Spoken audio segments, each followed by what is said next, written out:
Bonjour à tous, nous sommes le vendredi 12 décembre et pour commencer le journal du jour, nous allons nous demander jusqu'où peut descendre l'OGC Nice. J'ai bien évidemment regardé leur match de Coupe d'Europe et vous le savez, ça a été encore une défaite.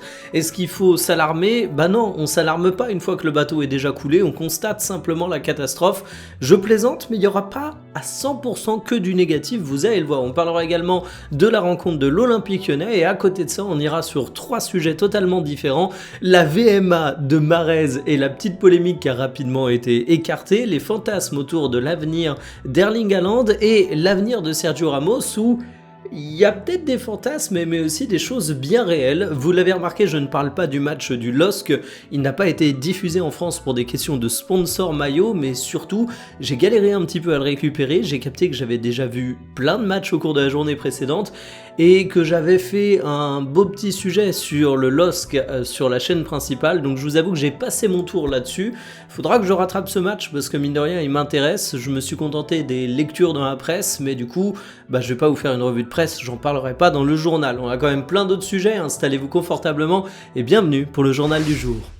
Toucher le fond et encore creuser, c'est littéralement ce que fait l'OGC Nice en Europa League. Ils sont 36e, donc dernier, c'est une belle performance, 6 matchs, autant de défaites, mais surtout un record français, celui de 18 matchs européens d'affilée sans victoire. Une belle performance que le match face à Braga vient appuyer, une défaite 0-1 à domicile, le tout devant 3000 spectateurs, autant dire que l'Allianz Rivera était complètement vide. Voici les compos qui étaient alignés, et première titularisation de l'année pour Ndombele, il n'était pas prêt pour le niveau européen, mais qui ne s'inquiète pas, c'était également le cas de tous ses coéquipiers, et Melvin Barr qui a le brassard de capitaine, à un moment il va falloir en parler, j'ai l'impression qu'à chaque fois que je mate un match de l'OGC Nice, le pauvre capitaine est en train de sombrer, ici il est directement impliqué sur le but de l'équipe adverse. Alors, vous savez ce qui est le pire au cours de cette rencontre, c'est que moi je l'ai maté en replay, je connaissais déjà le score, j'avais déjà vu passer toutes les blagues de Nice, autant dire que je m'attendais à un désastre. Et en vrai, c'était pas si mauvais. Les statistiques vous montrent d'ailleurs que côté but attendu, t'as davantage de buts attendus pour l'OGC Nice, mais tes attaquants ont cruellement manqué de réalisme. C'est dur car t'aurais entre guillemets mérité de marquer, mais désormais c'est foutu pour l'Europa League. Je me demande jusqu'où peut descendre Nice et honnêtement, maintenant qu'ils vont être débarrassés de ce calvaire européen, ça aurait pas dû être un calvaire, mais c'est comme ça que ça a tourné.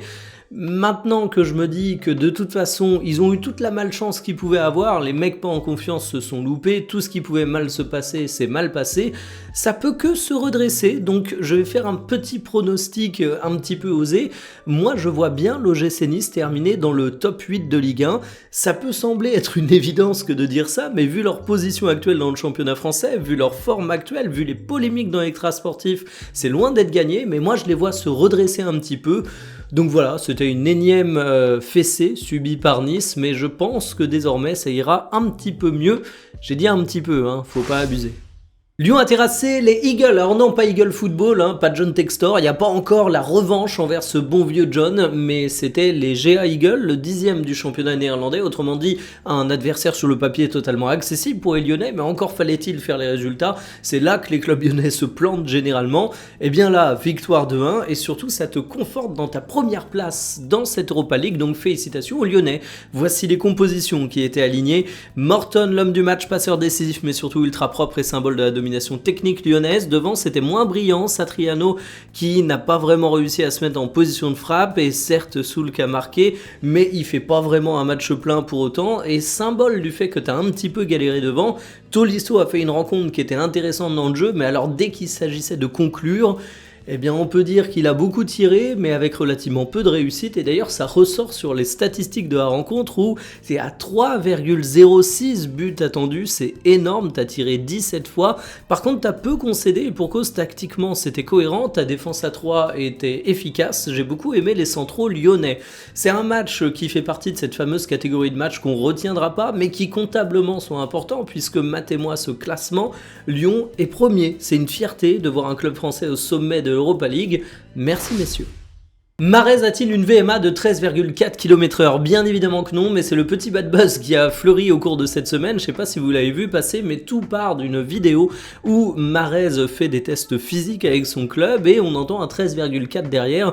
Certains internautes ont pensé que c'était sa VMA, mais même le compte Actu SPL l'a dit, non, ça n'a rien à voir. Et là où ça devient marrant, c'est que le joueur lui-même a apporté un correctif et il abuse même un petit peu en disant que 13,4 c'est même pas la VMA d'un enfant. Bon, en réalité, un adulte sédentaire, c'est-à-dire quelqu'un qui fait pas de sport, il est entre 9 et 11 km/h. Autant vous dire qu'un enfant, ça atteint pas 13 km/h. Si tu prends un jeune ado qui fait régulièrement du football, il peut avoir cette VMA. Mais en tout cas, même pas un enfant, non, Mahrez, il abuse. Mais ce qui est sûr, c'est qu'il explose cette VMA. Pour tout vous dire, moi, je suis un coureur très moyen dans les pelotons et j'ai une VMA qui approche les 18 km/h. Autant vous dire que Mahrez, je me fais pas trop de soucis pour lui. Mais en fait, cette interprétation ultra foireuse de personnes qui n'y connaissent rien en test physique pour penser que Mahrez a une VMA de 13, ça nous montre quand même un truc, c'est qu'il y a de vrais doutes autour de l'état physique de Mahrez. Et c'est vrai que quand je l'ai vu évoluer en Saudi Pro League, je me suis quand même dit qu'il était plus proche de la fin que du début, que c'était un joueur qui courait moins, mais respectez-le quand même un peu, c'est un athlète de haut niveau. Et puis surtout, Mahrez, moi ça reste un joueur qui m'a fait rêver durant toute sa carrière, qui est un véritable magicien balle au pied, donc sa correction m'a fait marrer. Merci de remettre les points sur les i. Il en faut peu pour relancer les rumeurs et les fantasmes autour d'Erling Haaland au Real Madrid, et là c'est une petite déclaration qu'il a fait suite au match entre le Real Madrid et Manchester City. C'est partagé par Fabrizio Romano et il a tout simplement dit que le Bernabéu c'était un endroit incroyable où on avait envie de jouer. Alors ça a fait réagir parce que Erling Haaland il a été 1000 fois lié au Real Madrid, mais j'ai envie de dire lâchez ça les mecs, il est temps de se faire une raison. Déjà le Real Madrid ils ont pas besoin d'un attaquant supplémentaire, ils galèrent déjà à gérer Mbappé, Vinicius, Bellingham, Rodrigo, et il y en a d'autres, mais je vais pas citer tout le monde, sinon la vidéo va juste être une liste. Mais en plus de ça, Erling Haaland, il a quasiment signé un CDI avec Manchester City. Il est engagé jusqu'en 2034. Alors évidemment, des années de contrat, ça se rachète, mais Haaland, c'est un mec qui a pas d'équivalent sur le marché, donc il faudra plus que de l'argent pour convaincre Manchester City.